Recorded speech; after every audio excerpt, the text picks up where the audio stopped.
one is left behind is one of the SDGs. We are approaching 2030. We are approaching 2030. I hope truth and letter of the one phrase no one is left behind. The one phrase no one is left behind.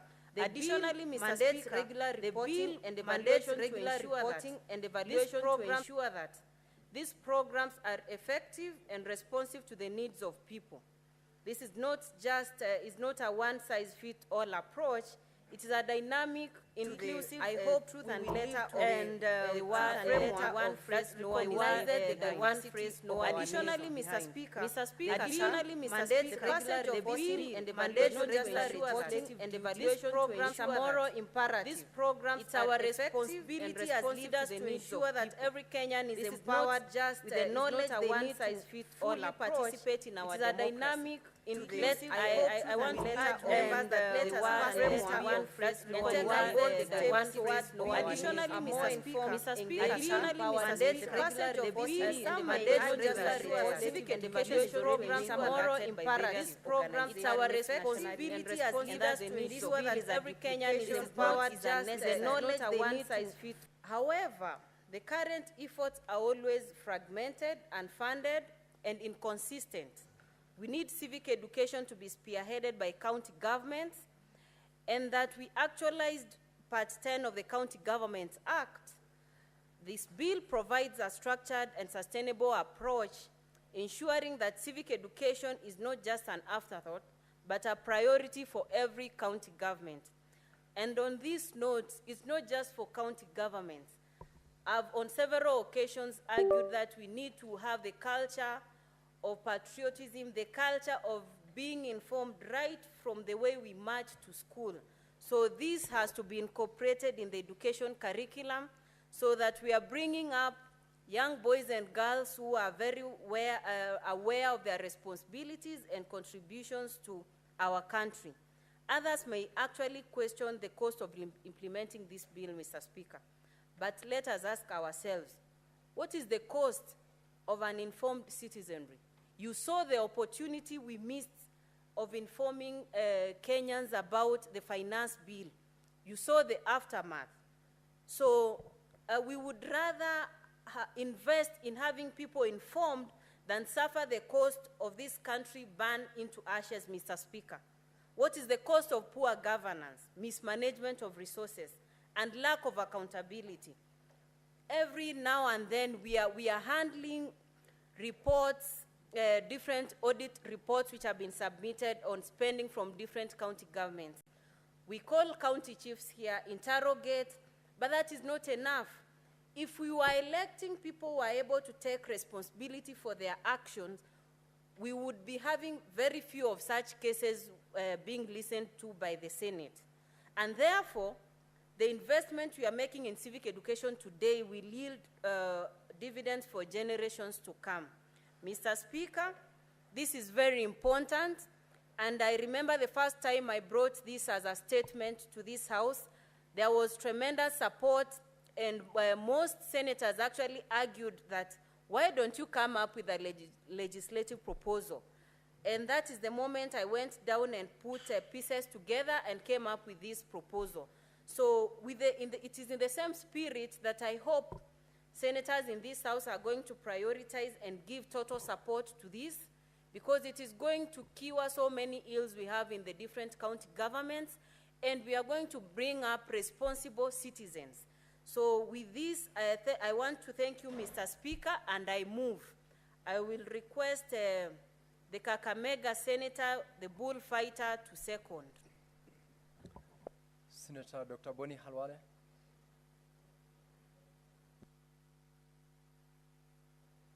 Thank you, Mr. Speaker, sir. Honorable Speaker, I rise to second this very important bill as moved by Senator Ikunyuri. Mr. Speaker, a bill whose purpose is to establish a legal framework for the promotion of civic education in Kenya and make it, Mr. Speaker, an essential tool for building responsible citizenship. Responsible citizenship is a bill whose time is now. Members of the public would like to be consulted by their representatives when those representatives are making decisions on their behalf. But they don't want to take the responsibility of being prepared so as when now they meet their representatives, they can articulate issues within the framework of lawmaking. What do I mean, Mr. Speaker? I mean that, like, if you go to a place like Kakamega, the county assembly, yesterday, or I don't know, today or something, has made a decision that all public land held in Kakamega will move to leasehold. Essentially, Mr. Speaker, therefore, saying that people must pay rents. This was done, Mr. Speaker, without public participation. Why? Why would people of Mokolonya, Mr. Speaker, want to move from freehold to leasehold on ancestral property so as to attract payment of rents, of land rents? Why would the people of Mayakalo, why would the people of Butsotso from Shea Ward ever support this kind of thing? So had there been this wisdom as moved by Senator Okenyuri, where there is civic education, then the citizens of Kakamega would not only be given an opportunity, would not only have been given an opportunity, but Mr. Speaker, would take responsibility by telling those MCS, don't you dare. How do you ask people to pay rents? You're a lawyer on freehold land, just by dint of Governor Baraza signing that this land from today henceforth moves from freehold to leasehold. We need to be consulted. My roots, if the governor of Kakamega doesn't know, are in Bokolonya, where our ancestral land belonging to Muse Liuba Khalwale, the father of Ngozi Liuba, the father of Bukhala Liuba, the father of Shiamia Liuba. That land now, Baraza wants the children who are my cousins now to start paying for this. We will not accept. And what a timely moment. I want to appeal to the people of Kakamega to take it easy. We are around. That misadventure will not take place, Mr. Speaker. Mr. Speaker, as I support this bill, I look at the provisions in Clause 5. Clause 5, Mr. Speaker, is the one that is making civic education mandatory. And it is saying public officials, including elected and appointed officials at national and county levels, shall undergo a mandatory civic education and training on their roles, responsibilities, and obligations as public servants. What a great provision. I mean, you go to Bomet, there at the hall. The great people of Jabalungu have been lifted to come. They want to participate in public participation in the social hall. Lunch is served, return ticket allowed. Then the good people, before they are given an opportunity, they are told to sign forms for allowances. And a few political statements are made by the governor here and there, and the people are told to go away. Little do they know that they were being invited for two critical things for whose civic education they have no idea. The first one, Mr. Speaker, was that they wanted to recover their signature so that that signature can be used for corruptly justifying an expenditure from the from the county government. It's happening in Bomet. It's happening in Kakamega. It's happening everywhere. I'm glad that the former governor of Uasin Gishu is here. When I was chairman of public accounts, I never saw that kind of audit query against this guy, this senator, that you are hipping people and stealing money, getting their signature. I never saw it. Dr. Boni Halwale, did you refer to the Honorable Senator Mandago as this guy? I said, this great guy. You know, when you say great guy, it's not demeaning. Notwithstanding the fact that the Honorable Senator Mandago has not raised a concern, Mr. Speaker, the chair had I thank you. I know Thank you. it is debatable, but since the senator is not shooting on a point of order, he loves being called a great guy. He's an admirer of Donald Trump. And Donald Trump would call you, you're a great guy, meaning that you really impress him. Mr. Speaker, this is the route we are walking. I go to the countryside and I see people in yellow buses being taken to the county headquarters. And you ask, who are these people? They tell you they are being dropped for public participation at the headquarters. Or it is being done at the Isolio grounds in Shinyalu. Or it is being done at Lumaganda grounds in Lugari. Or it is being done in Nangiri in Likuyani constituency. And when the people go there, the guy coming to invite them for public participation, Mr. Speaker, is himself one of the busybodies around the governor. You hear what they are saying, and you cannot believe it. And at the very worst, Mr. Speaker, in some of the cases, you'll find that people have been brought in Kericho from Anapkoi to come and do public participation, or the county government has gone to Anapkoi. When they go there, the people who make contributions are the people from the governor's office.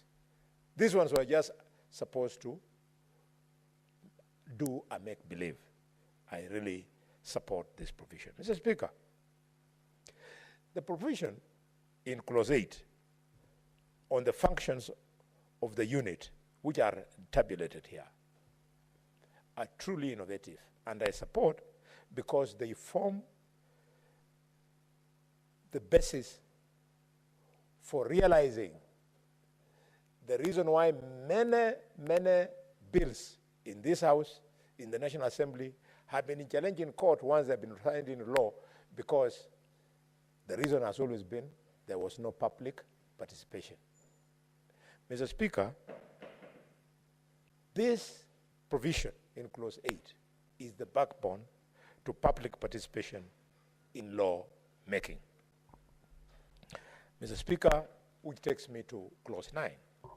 Clause 9, Mr. Speaker, is the question of funding of civic education. It provides that a county government shall ensure that part of the county government's annual budget is allocated towards funding of civic education activities in the county.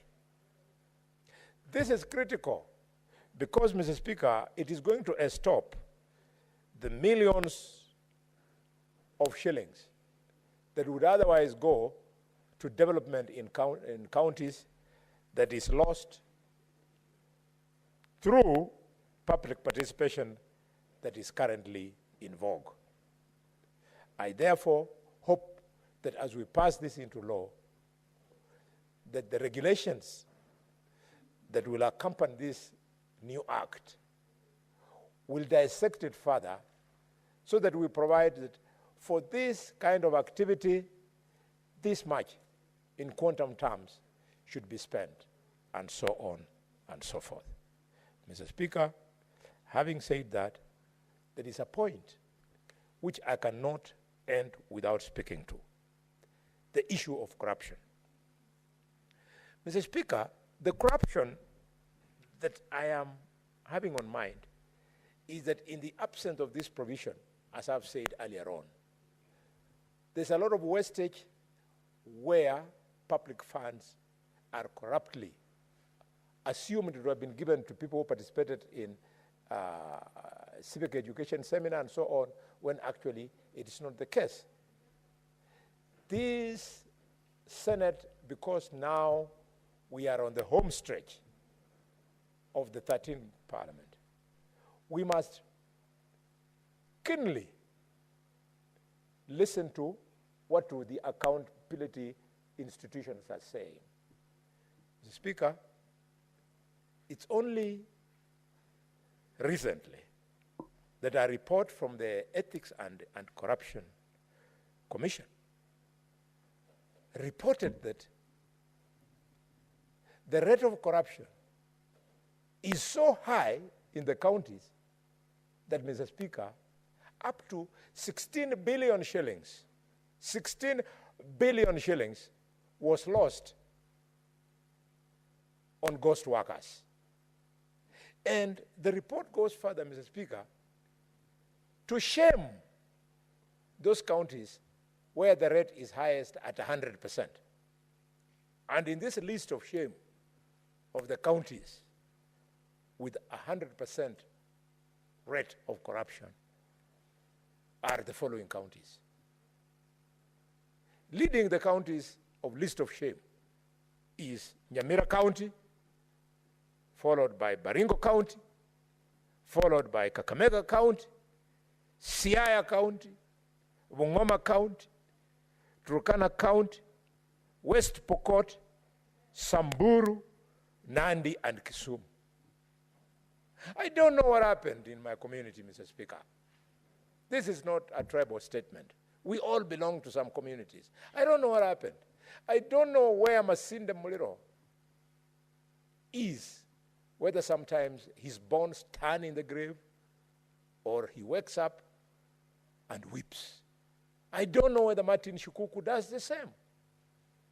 I don't know whether Michael Kijana Wamalwa, George Welime Captain, whether they turn for this kind of rubbish that in this short list of shame, our two major counties, the biggest Kakamega, followed by the second biggest Bungoma, are making the list of counties with 100% rate of corruption.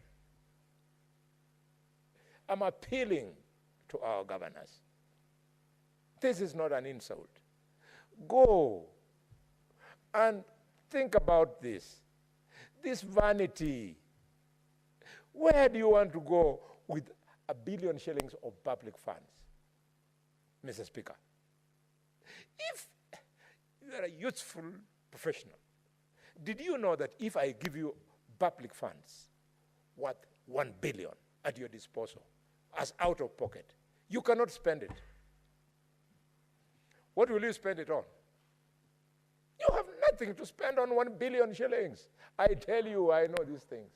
One of the best houses here you can get in Karen or Runda or what have you. You go there with 100 million, you get a very good home. You still have 900 million. Since you people are practicing family planning, you have 2 children, you need a maximum of 4 million shillings for a child to complete education in a university in the UK. So, 4 million, you'll have educated your family up to university level. At the university.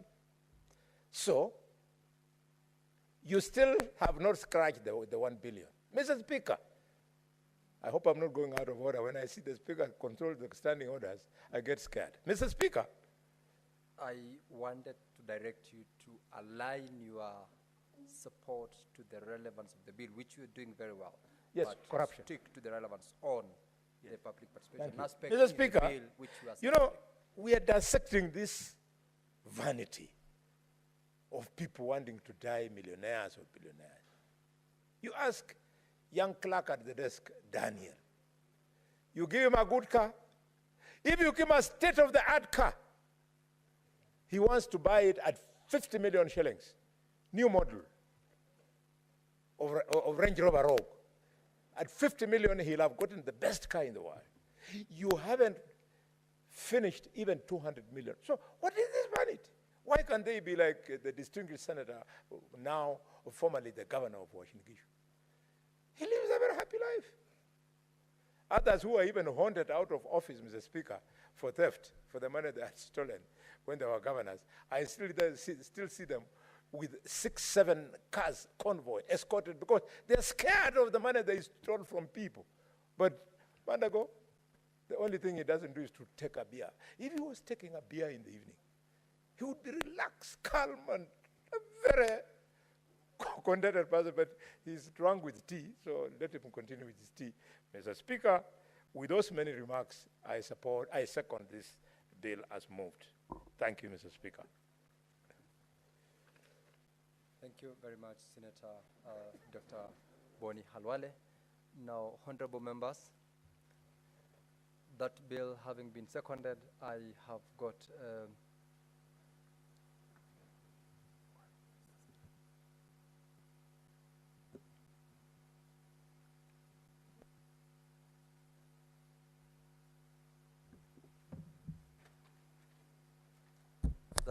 honorable members, that bill having been seconded, I noticed there are quite a number of members who are willing to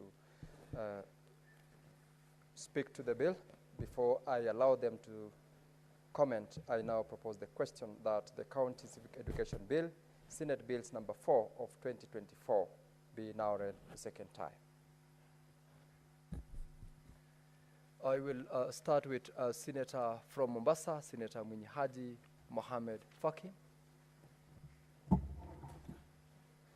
Asante Mheshimiwa Spika kwa kunipa fursa hii kuchangia mswada wa elimu ya uraia ambao umeletwa katika bunge na Seneta Okinyuri.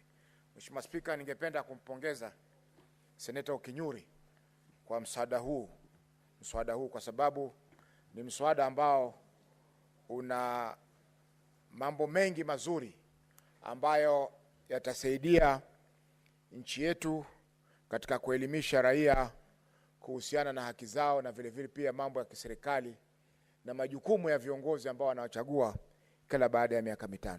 Mheshimiwa Spika, katiba mpya ilipokuja mwaka 2010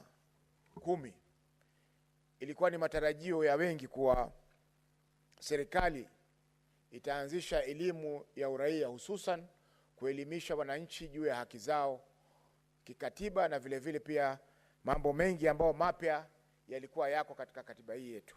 Lakini Mheshimiwa Spika, ni masikitiko kwamba haikuweza kufanya hivyo serikali.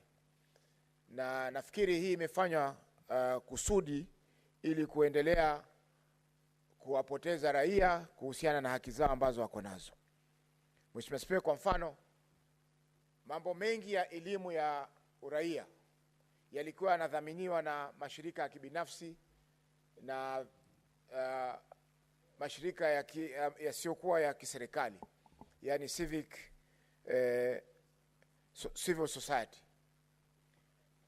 Na japokuwa Mheshimiwa Spika, katiba ilipopitishwa ilikuwa ni matarajio ya wengi kwa wananchi wataelimishwa juu ya katiba hii na yale mambo ambayo na zile sheria mpya ambazo zimekuja, Mheshimiwa Spika, hiyo haikutendeka.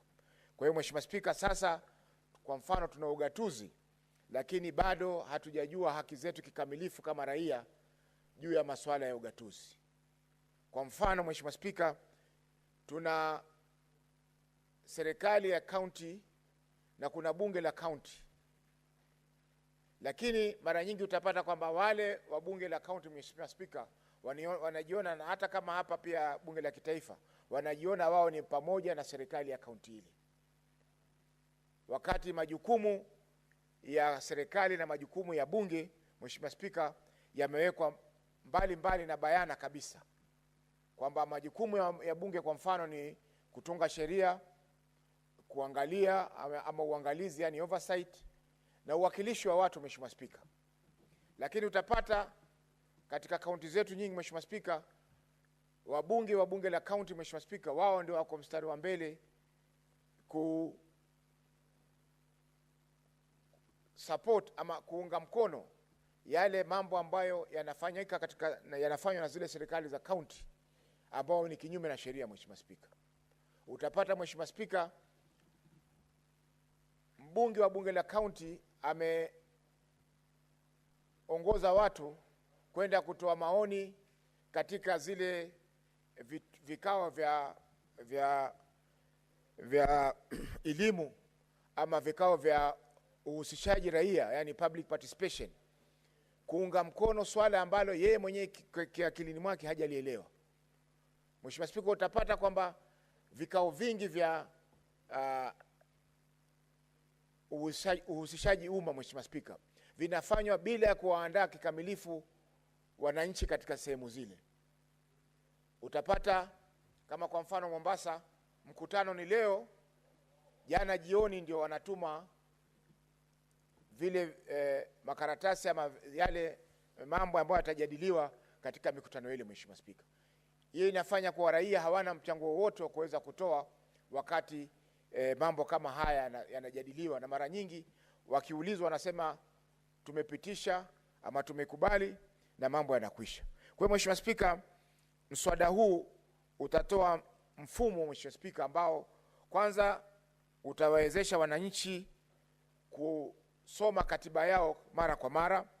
Vile vile utawapa nafasi wananchi, Mheshimiwa Spika, kujua haki zao katika serikali zao za county na vile vile pia serikali kuu ya kitaifa. Mheshimiwa Spika, pia mswada huu una lengo la kuwezesha kubadilisha mfumo wetu wa siasa, kwa sababu Mheshimiwa Spika, wananchi watakuwa wanajua ni sababu gani tunachagua viongozi na vipi majukumu ya viongozi wale. Mheshimiwa Spika, pia vile vile mswada huu utasaidia raia kuweza kujua haki zao kikamilifu. Tukiangalia Mheshimiwa Spika, katiba yetu ina haki karibu 51. Kuna haki karibu 51 hapa, ukiangalia kutoka kifungu cha 19 kinachozungumzia haki mpaka kifungu cha 51, Mheshimiwa Spika, ambazo zote hizi ni haki ambazo wananchi wanatakana waziweze kuzijua na kuweza kuzifuatilia. Lakini Mheshimiwa Spika, kwa sasa wengi watakwambia haki ambao nilionao mimi ni haki ya kuishi, haki ya elimu kwa mfano, na haki ya kujieleza, freedom of expression, na zile nyingine zote Mheshimiwa Spika 51 ama 48 wananchi hawezi kujijua. Kwa mfano Mheshimiwa Spika, kwa sasa kuna vitu vingi ambavyo vinauziwa wananchi wetu, lakini hawajui vipi wataweza kujitetea haki zao. Kwa mfano kama vile vyombo ama vile vitu ambavyo wananunua vina madhara ya kibinadamu. Mheshimiwa Spika, vile vile pia itasaidia wananchi kutaka huduma njema zaidi ama huduma nzuri zaidi kutoka kwa viongozi, kwa sababu Mheshimiwa Spika, ukishajua haki yako utaweza kujua ni njia gani ambazo mimi nitafuatilia haki zile hizi ziweze kutekelezwa. Mheshimiwa Spika, vile vile sheria hii itawapa majukumu serikali za kaunti na pia serikali ya kitaifa kuweza kufanya mikakati ya kuweza kuelimisha raia. Kwa sasa Mheshimiwa Spika, hakuna mikakati yoyote ambayo serikali imeweka kuweza kuelimisha raia kuhusiana na mambo ambayo yanatendeka katika serikali na vile vile mambo ambayo yanatendeka katika nchi yetu. Mheshimiwa Spika, jukumu hili pia litatokea kwa kila kiongozi ambaye atachaguliwa wa kitaifa na vile vile pia wa kikaunti. Watakuwa na jukumu la kufanya elimu ya uraia, Mheshimiwa Spika, kuhusiana na majukumu yao na mambo mengine yao inayohusu kama wafanyikazi wa serikali. Hichi ni katika kifungu cha 5, Mheshimiwa Spika, ambacho ni muhimu sana, kwa sababu hata hivi sasa ukiangalia Mheshimiwa Spika, wengi hata sisi wabunge na maseneta, wengi wetu hawajui majukumu yao. Mheshimiwa Spika, utapata gavana anakwenda katika hafla akiandamana na wabunge wote wa bunge la kaunti, na ukiangalia yale ambao anakwenda kufanya pale, Mheshimiwa Spika, hayahusiani kabisa na majukumu yao wale wabunge wa kaunti, au vile vile wabunge wa kaunti wanashindwa kuuliza maswali kwa gavana kuhusiana na vile kazi ambazo wanatakana wafanyiwe na serikali ya kaunti. Kwa hiyo Mheshimiwa Spika, hii itatoa fursa nzuri ya kuweza kuelimisha viongozi wanapochaguliwa, Mheshimiwa Spika, ili wasifuje mali ya umma kama inavyoendelea kwa sasa katika nchi yetu. Vile vile Mheshimiwa Spika, hii itawapa nafasi nzuri ya kuweza kuwapima kama wanafanya kazi zao kisawasawa au hawafanyi kazi zao kisawasawa. Mheshimiwa Spika, zile vikundi ambavyo vitakuwa vinafanya majukumu yao, Mheshimiwa Spika, pia vimezungumziwa katika kifungu cha 8, kifungu cha 7 na cha 8. Mheshimiwa Spika, kifungu cha 9 kinasema kwamba ni jukumu la serikali ya kaunti kutenga kiwango fulani cha bajeti yake kila mwaka ili kufanikisha hii elimu ya uraia. Mheshimiwa Spika, na Mheshimiwa Spika, jukumu hili pia lazima liweke katika bajeti ya serikali kuu. Mheshimiwa Spika, tumeambiwa leo jana kwamba bajeti ya mwaka ujao itakuwa ni trilioni 4.2. Mheshimiwa Spika, lazima kuwe na kiwango fulani ambacho kimetengwa katika bajeti hiyo ili kuhakikisha kuwa wananchi wanapata elimu ya uraia kuhusiana na majukumu yao na haki zao katika serikali yetu ya Kenya. Mheshimiwa Spika, tumeona pia kwamba serikali kuu itakuwa na nafasi ya kutoa zile tunaita conditional grants kwa serikali za county ili ziweze kukuza vipaji ama uwezo wa serikali zetu za county kuweza kufanya hii elimu ya uraia. Mheshimiwa Spika, pia kuna kuandikishwa kwa wale ambao watakuwa wakitoa elimu hii ili elimu yenyewe iwe ni yenye kujulikana na vile vile pia iweze kusaidia sio elimu ambayo inatolewa bila ya mpango wote. Mheshimiwa Spika, kwa hakika mswada huu Mheshimiwa Spika utasaidia pakubwa kujenga ugatuzi na vile vile pia kujenga elimu katika nchi yetu ya Kenya. Mheshimiwa Spika, naona pia kutakuwa na nafasi ya waziri kutengeneza sheria andamizi ili kuhakikisha kwamba haya ambayo yamezungumziwa katika mswada huu yanatekelezwa kikamilifu. Mheshimiwa Spika, kwa hiyo Mheshimiwa Spika, naunga mkono mswada huu kwa vile utakuwa ni wa manufaa makubwa na utasababisha kwamba wananchi waelewe zaidi katiba yetu na hata zile sheria ambazo zinatungwa na zitawezesha pia kama wakati wameitishwa katika kuhusishwa katika utungaji wa sheria ama mjadala wa bajeti ama mjadala wote mwingine, wataweza kupata fursa nzuri Mheshimiwa Spika kutokana na ile elimu ambayo watakuwa wamepata kuweza kuchangia miswada naweza kuchangia mambo ambayo yanawakabili katika maisha yao. Mheshimiwa Spika, naunga mkono na asante kwa fursa hii. Thank you, Senator Faki. Senator Omar Sheikh Mariam.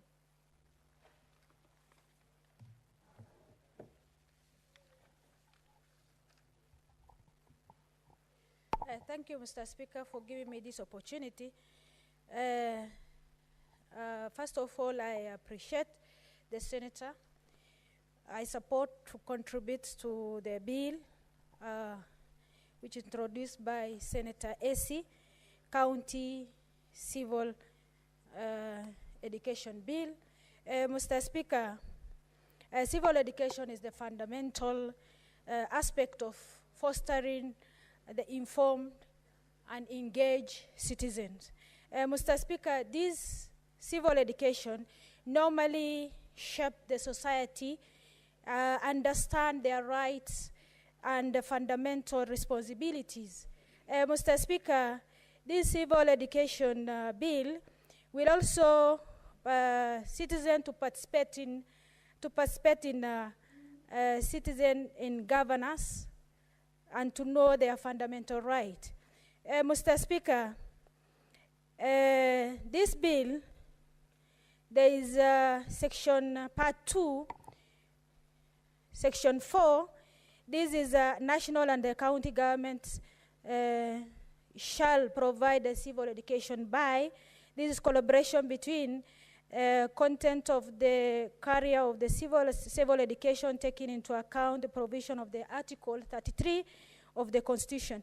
Mr. Speaker, this also facilitates the establish the channels and the forum of the education, the civil education.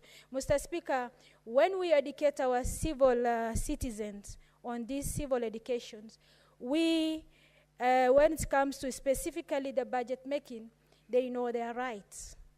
Currently, what's happening in the county issues, is something we cannot explain, because most of the projects is abandoned or installed because of public participations. That is, you are not engaging the correct people for the projects to be implemented. Mr. Speaker, if we pass this bill, we educate our citizens, our voters, their right. The right in the budget, the right in their projects implementations, the right in oversight. Oversight is not only for senators to do it, is the citizen also to do it. When the budget, we pass the budget, county budget from here, but it's citizens there also to account. Transparency and accountability also depend on the citizens. Mr. Speaker, why are we in 47 county? We are mess because our citizens are, our voters, our citizens are not educated well. Mr. Speaker, when it comes to this budget issue, the county normally call individual people to tell them to pass the budget. But now, in 90% of the county people, citizens are not involved, those educated ones. So for formality, they are doing it when, because there is no civil education on the participants, on the participations of the governance and accountabilities of this. Mr. Speaker, the section number 3, part 3, the county civil education units, this establishing the county civil education units, Mr. Speaker, is needed. Because if we make these civil education units, these function units should be developed and comprehensive civil education plan for the counties in collaboration with the relevant stakeholders and outlining the goal and the objectives of the strategy and the activities of promoting the civil education and civil engagement civil engagement by the citizens. Mr. Speaker, this civil education in the county county sides, also they monitor and evaluate the process and the impact of the civil education program in the county unit, in the county, and provide a regular report on the county executive committee members and the county assembly. Mr. Speaker, in section number 9 also is the funding of the civil education. Mr. Speaker, when you are saying we constitute these civil units, who is supposed to fund it is the question. That's why in section 9, part 1, there is county government shall,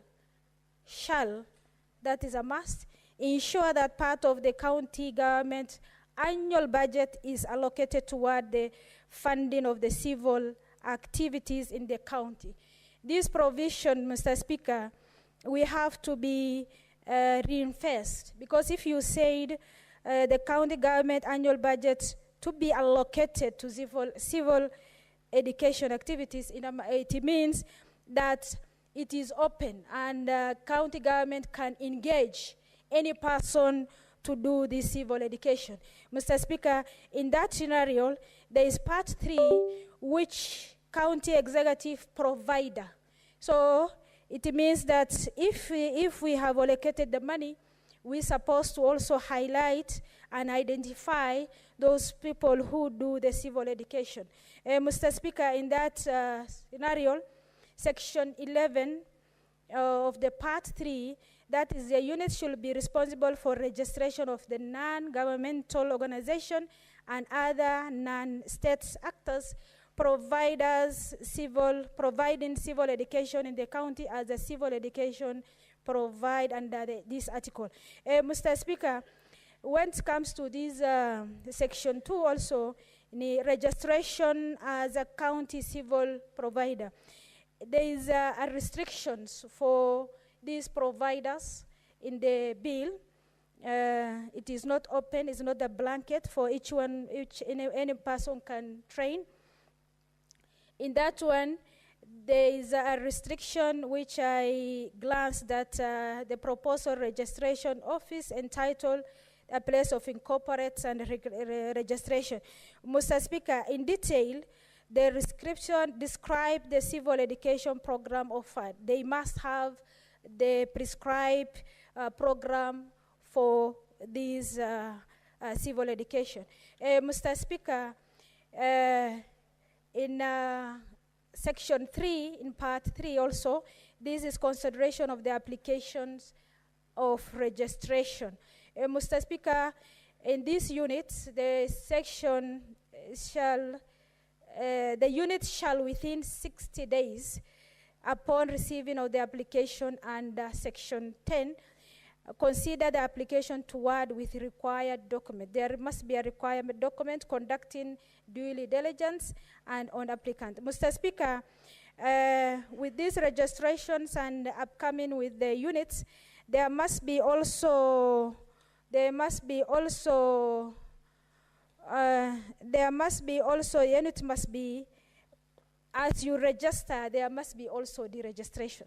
Because when you register, there must be other, maybe some cartels who don't normally do the required work. There must be also the registration for the units, stakeholders.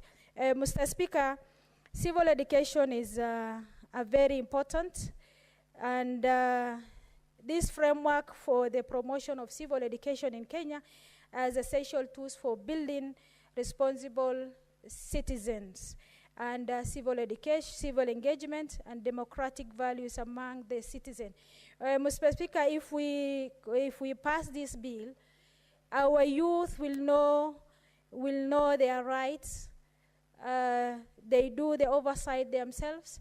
They do transparency and accountability for each of the leaders, especially for the county issues, because, Mr. Speaker, we are wiring a lot of money to the counties, and the county people, they are misusing the money in not giving an engagement to the to the citizens. That's why, as I earlier said, there is stall projects, and also during transitions, most of the county government decide to abandon the county project which has been started by other governor, but proceed to start another one by the new governor. Mr. Speaker, all this is because of not engaging the citizens. If we create a responsible citizen to know their rights and fundamental rights, the governance and accountability, Mr. Speaker, we are among the developed countries. Mr. Speaker, with all those remarks, I support the bill. Honorable members, there being no other member who is seeking to contribute to this bill, I'll call upon Senator Mulgore. I can't see your name in the dashboard. Very well. In the next, proceed to have your contribution, or allow Senator Mulgore to proceed, Clerk. Well, my light is on. I don't know why it doesn't show on your side. Thank you very much anyway for allowing me to also make my contributions on this very essential bill in as far as county education is concerned. And I thank Okinyuri for this very important bill for the counties. This bill, in as far as my understanding is concerned, is seeking to equip the citizens or the county members and village members and members of wherever there is a meeting or participatory gathering with information to empower them so that they have information about their right and on whatever belongs to them, to know that this is theirs and therefore they are the ones that have a right over it, and nobody else can. Senator Mulgor, when the House resumes, you will have your 19 minutes to continue submitting to the bill when the House resumes. Now, Honorable Senators, it is now 6:30 p.m., time to adjourn the Senate. The Senate therefore stands adjourned until tomorrow, Thursday, 13th of February, 2025 at 2:30 p.m.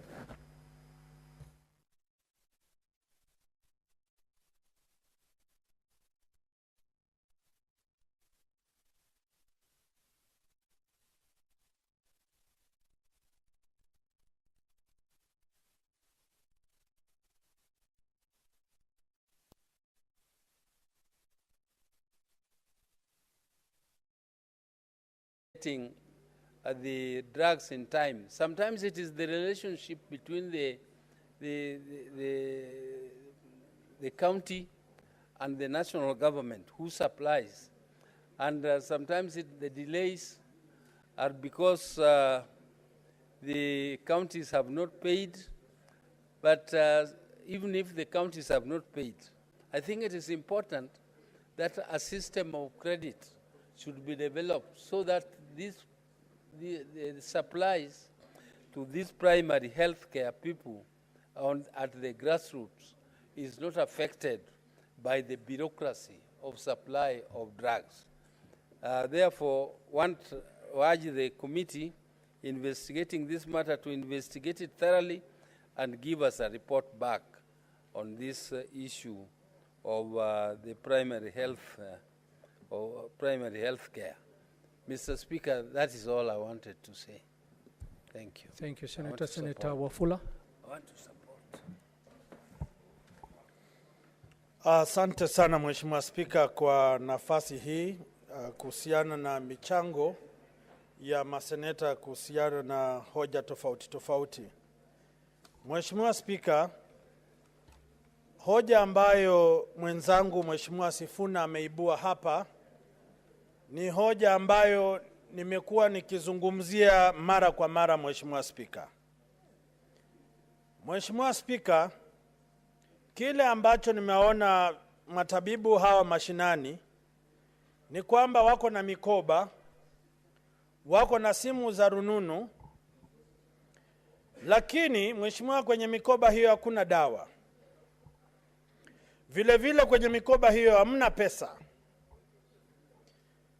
Hata kwenye begi hizo Mheshimiwa Spika, hazina ala za matumizi kama kupima damu na mambo kadhaa.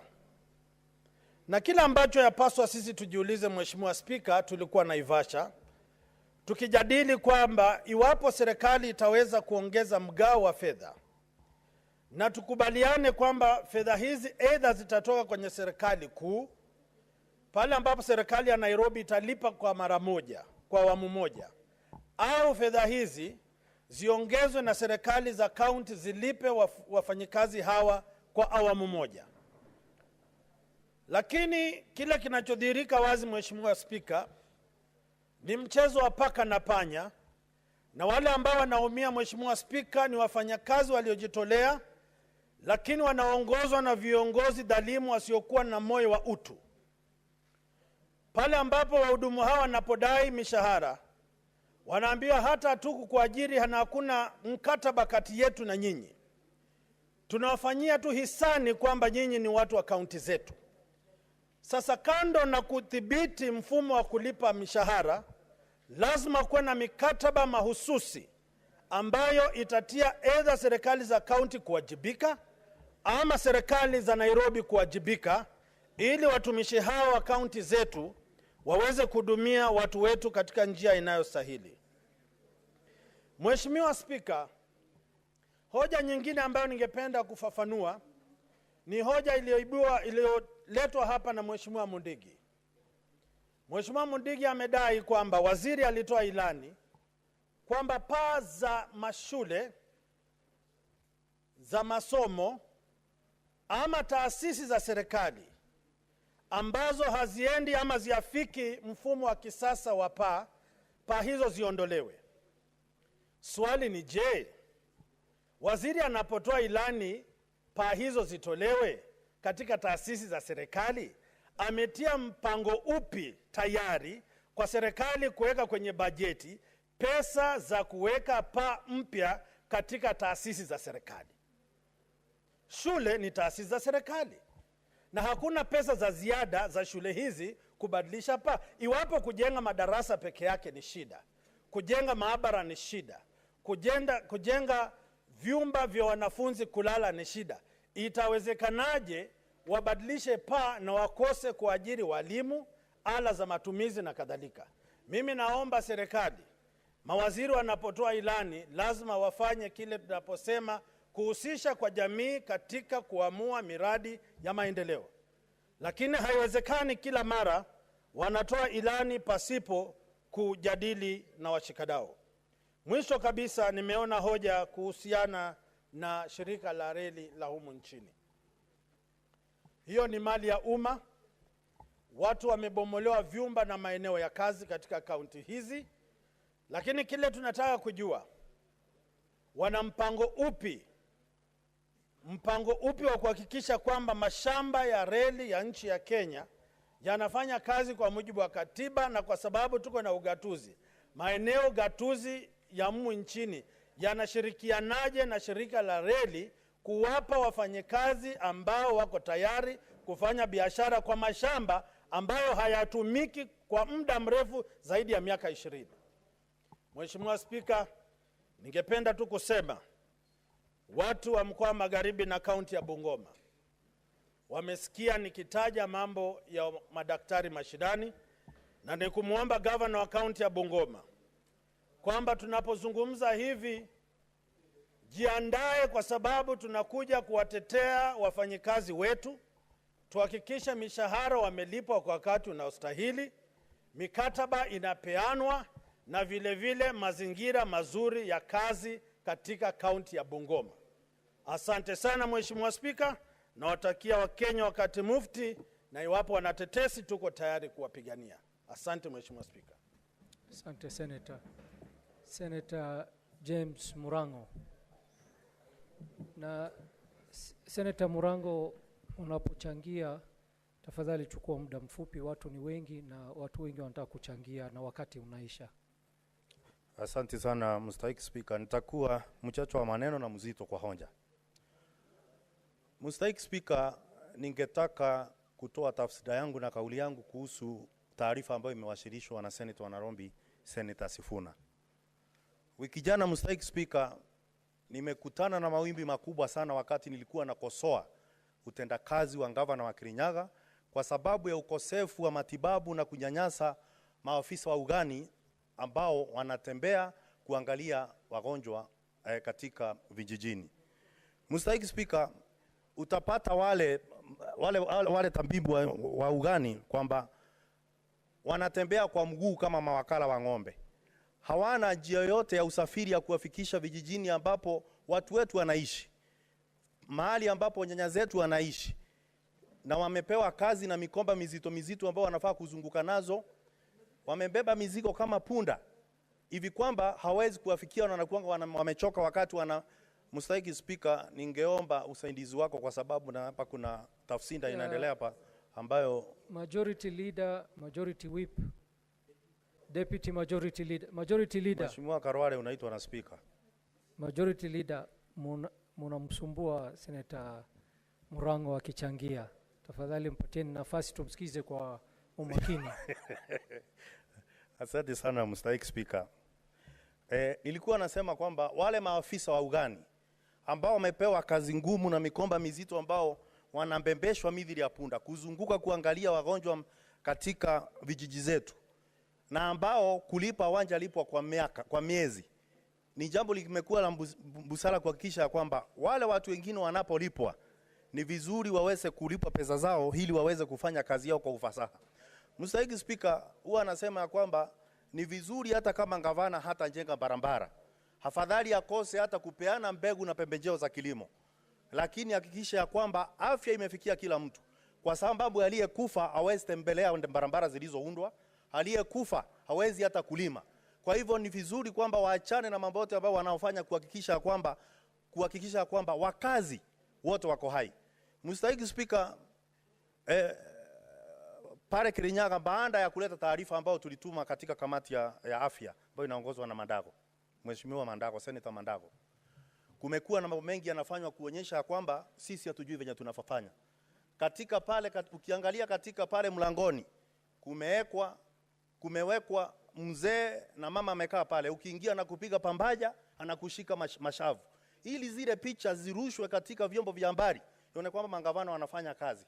Na mimi husema kwamba kweli watu tunachaguana, na unajua Swahili husema kimbembacho kikivunja nafuu kwa mchukuzi, lakini kama kuna mahali ya tambu ambapo watu wanafaa kuja kuona kifo kwa macho ni Kirinyaga, katika idara ambayo inapeana afya katika pale Kirinyaga. Nikimalizia nitasema ya kwamba ni vizuri wale wahusika na wale madaktari ambao wanahusika kutupatia afya, ambao wanahakikisha kwamba tuko hai, waweze kulipwa pesa zao wakati unaofaa. Wale ni wazazi, wanalipa kondi na wanalipa pia karo za shule, ili waweze kutufanyia kazi. Asante sana Mstahiki Spika. Asante. Senator Moses Kajwang. Mr. Speaker, I also would wish to emphasize a few matters raised by Senator Sifuna, the senator from Nairobi, particularly with regards to the community health practitioners. Mr. Speaker, in the last session, you directed a small delegation to go into mediation with the National Assembly over the county government's additional allocation bill. I was privileged to be part of that delegation. And Mr. Speaker, I believe that the leader of our delegation, Senator Mutinda, ought to bring a report back to this House because mediation collapsed. The talks have collapsed because the National Assembly is insistent that the Road Maintenance Levy Fund should not go to county governments, but should go to the Kenya Rural Roads Agency. The relevance between the additional allocations bill and Senator Sifuna's statement is that the money that community health practitioners are supposed to get was included in the schedule of the additional allocations. Mr. Speaker, you recall when you were in Turkana, we processed the health laws, and there were 4 laws. Mr. Speaker, they are some of the worst laws we have ever written. When you look at them, when you reflect on what we did in Turkana, we need to do a legislative impact analysis so that we clean up those laws. Part of the laws we passed, we allowed the national government to pay community health practitioners half their salary and county governments to pay half the salary. 2,500 was to come from the national government, 2,500 was to come from county governments. We have a situation, Mr. Speaker, where you find that the national government has sent 2,500, but the county government has not. Or the county government has sent 2,500 and the national government has not. That is not the way to treat our frontline health workers and the people that we are entrusting to deliver the dream of universal health. Mr. Speaker, if we do not resolve that impasse, then it means that we don't have a proper legal framework for payment of community health practitioners. I am told right now the national government is sending the full amount direct to them. But that is killing devolution, because these are employees and agents of county governments. They cannot be converted to be agents of the national government. We need to deal with this matter as a matter of urgency. And Mr. Speaker, even though I've seen a motion or notice of a motion in the order paper that we will be dissolving committees, the health committee, the gentlemen and women who will go into that health committee, I want to urge them that the first inquiry that they should embark on, and I think this House must also register its compliments to Governor Senator Mandago for the robust manner in which he has handled the health committee as chair, because he has brought visibility to the Senate and visibility to the activities of that committee. But this issue of social health authority, Mr. Speaker, we must go back to those laws that we passed in Turkana. The issue of registration of indigents. I think they're called indigents. When we were in Naivasha, we were told by the Commission on Revenue Allocation that the health data that is coming from county governments cannot be trusted. And it was on that basis that they dropped the old indicators or the old variables that we were using for dividing revenue amongst county governments. Why? Because they claim that counties are either underreporting or overreporting. We saw a typical case where in a certain year you had 90,000 hospital admissions, and then today you have 400,000 hospital admissions. Are we going to trust the records and the data that is coming out of this SHA registration being done by the community health professionals? County governments have already known that if they register more, then more money is sent to those facilities. Mr. Speaker, let us be honest with ourselves. Our county governments are gaming the system. They know that if a health facility registers more people, more money will go there. And they are going to register ghost people because there is no cost to registration. Once you register, there's a capitation of 900 shillings that goes to that facility. The second thing we have to ask ourselves is whether that capitation of 900 shillings is adequate to provide universal health. Mr. Speaker, the third thing that this committee must investigate is the issue of medical equipment placement.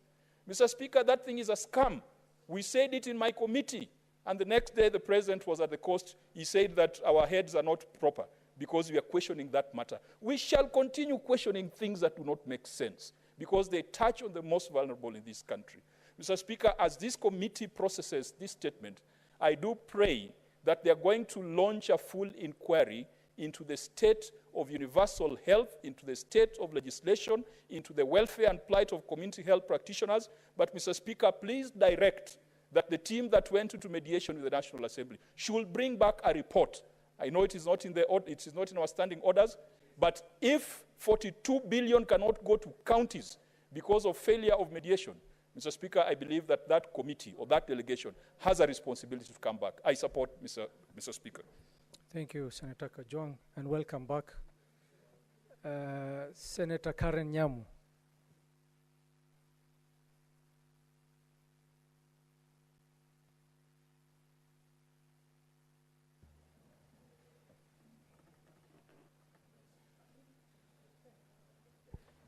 Oh, will you?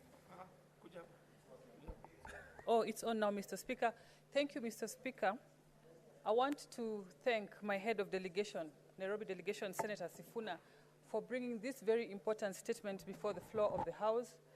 Last year, Senator Sifuna did convene a meeting of 1,000 towards the end, during the recess, towards the end of last year, in the December holidays.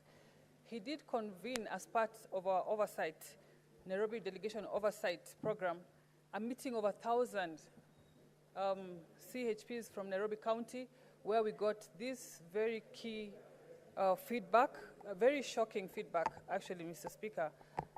The CHPs are operating without the phones that have the latest technology. They're doing very key role to register even the share of the people in the ground using very poor facilitation if what the phones they're using is anything to go by. Mr. Speaker. The mood of the country right now is to embrace universal health care. And that should be reflected in how we facilitate, in how we empower our CHPs. Mr. Speaker, we cherish the work that they do, bridging the gap between the ground and the health facilities and the health institutions and the health care providers, Mr. Speaker. I want to urge the committee, the health committee, as they investigate what Sifuna has presented, to come up with proposals that are going to empower this very key component of universal health care. 107,000 in the country, 7,800 in Nairobi, doing a very key role in the health sector, Mr. Speaker. Find ways and propose ways where we can empower them so that this key role is effectively done, Mr. Speaker. Thank you. Senator Eddie Okech.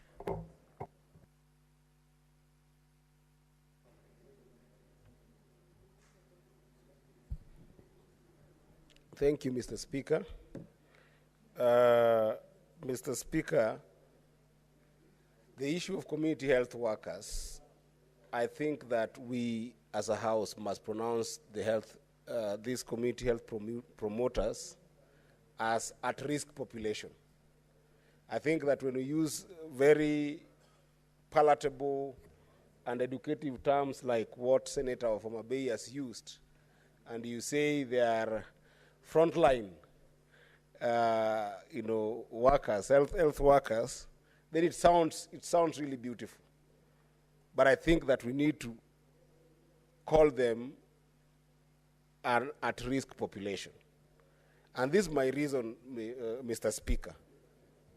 Mr. Speaker, I want you to picture a community health promoter who every single day has to go to a house to go and check on a TB patient that they don't know as TB,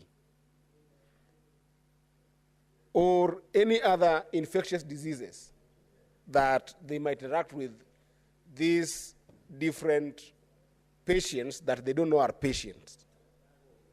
Because the way this happens, Mr. Speaker, is that they are the first people to engage our people on the ground without capacity to, number one, detect any kind of diseases that the people they're interacting with might have. Number two, they don't have any kind of protection on themselves. Mr. Speaker, today if you walk in a hospital and got any basic nurse, they will have some basic equipment before they handle a patient. We are assuming the way the community health promoters have been taken in this country, Mr. Speaker, the assumption is very fundamental. The assumption is when they go to check on our people, most of them will be in good health. But the reality is, majority of community health promoters who end up going to interact with our people are interacting with sick people, with communicable diseases and infectious diseases that they don't have control over. If they're not protected enough as frontline workers, health workers in this country, Mr. Speaker, it is a very sad state of affairs. Mr. Speaker, I don't know why I keep on calling Madam Speaker. I think I'm still seeing Madam Speaker Veronica on the seat. But Mr. Speaker, think about during adverse weather conditions, like what we have seen in Nairobi. I have seen a situation where the Senator of Nairobi, as well as myself, the Senator of Migori, being confronted by community health workers who have to go through floods, barefoot, to go and help people. And, Mr. Speaker, the cost of gumboots in Nairobi is just 700 shillings. Nairobi County has got 7,000 community health promoters. If you were to give them gumboots, it's only 4.9 million. It's 4.9 million, Mr. Speaker. That is a very small budget for a governor. But for me as a senator, that's a lot of money. I don't have it. When I'm confronted by community health workers, 7,000 of them, right? I know Cheriot, Senator Cheriot is a majority. Perhaps he has got some other pockets. But me as senator for Migori, we have got 3,011 community health workers in Migori, Mr. Speaker. If they confront me to buy them gumboots, I cannot be able to buy for them, Mr. Speaker. So I think that this inquiry must be a special inquiry in Senate. Because without them, our people will face a lot of problems. But with them, also being exposed to other diseases, we are getting more people sick. Lastly, Mr. Speaker, very lastly, Mr. Speaker, we haven't addressed the issue of community health volunteers before they became community health promoters. In Migori County, for instance, Mr. Speaker, when we passed the law to go from community health volunteers to community health promoters, we had over 2,500 community health volunteers. And the bill in Migori County, Mr. Speaker, was 83 million in stipend to those people who had worked for years as community health volunteers. They have never been paid, Mr. Speaker. I think that as a House, we must, just like we have been fighting for councillors to get their compensation and any other people who have worked in this country without ever getting their fair share of their service, we must work hard and make sure that community health volunteers who were there before community health promoters are also given their money and they are paid their dues because they served and they served diligently. With that, Mr. Speaker, I support and I hope that the committee will put a proposal to actually lead to a proper inquiry into this issue of community health promoters. I thank you, Mr. Speaker. Thank you, Senator. The last two speakers, because of time, will be Senator Kisang on this side and Senator Minority Leader on this side. Senator Kisang, please be very brief. We're out of time. Thank you, Mr. Speaker. I'll be very brief because of what you've just said. Honorable Speaker, I want to comment on the statement by Senator Funarobi. Honorable Speaker, the community health promoters are the same ones who used to do volunteer work before the laws were passed. And these are people who have done great work for the last maybe several 10, 20 years. And Honorable Speaker, if you talk to them, most of them are suffering because the governors, the county governments are not paying them the 2,500 stipend every month. But luckily, at least they are getting the one from the national government regularly. In fact, I interviewed a few of them during the recess, and they are getting from the national government, but the county governments, they delay as far as even 4 months, Honorable Speaker. Honorable Speaker, we would also maybe propose that the county governments attach these particular community health promoters, Honorable Speaker, to a particular health facility, maybe a dispensary or a health center, or even a level 3 or level 4 hospital, Honorable Speaker, so that in between, maybe regularly they get trained, because we are also saying they have not been exposed to training, so that, you know, when they get some emergencies, they have some basic trainings, Honorable Speaker. Honorable Speaker, even as this particular statement goes to the committee, we also want the health committee to look at the statement very well and see, maybe even propose some changes, because also 5,000 alone, Honorable Speaker, is not enough. These are people who are doing very useful work. If they get basic knowledge, so that, you know, they can also help in preventing some common diseases, Honorable Speaker, this we could increase the stipend to about 10,000, so that they can move around. In fact, what Senator Eddie said is to give them gumboots. In fact, we need to propose, Honorable Speaker, if possible, a cluster of them within a particular ward. The governors can buy for them motorbikes, so that it's easy for them to move around, and give them resources for fuel, so that they can reach our people in good time, and also assist if there are any emergencies. Honorable Speaker, I submit, Mr. Speaker. Minority Leader.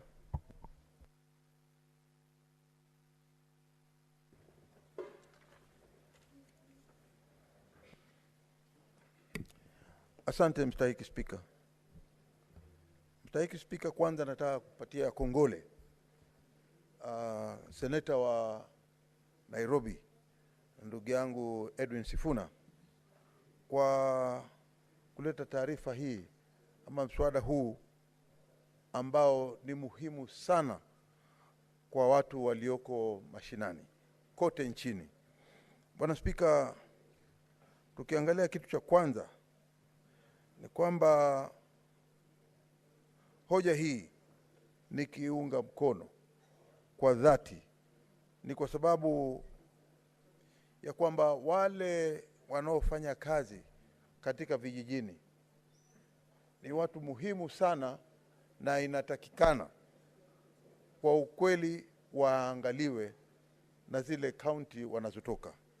Bwana Spika, ni jambo la aibu kuona kwamba hapa Nairobi, ambapo ni jiji kubwa, jiji letu la hapa Kenya, leo linaweza kuwa na watu wanaojitolea kufanya kazi katika community ama katika jamii, ili wakiwa wamejitolea namna hiyo ni kwamba wao pia lazima waangaliwe kwa uangalifu. Lakini tukisikia kwamba hawaangaliwi, leo watu wanaenda na miguu kavu, yaani yale maguu yao hayavai hata zile tunaziita za kuvaa kama slippers, ama sijui tunaita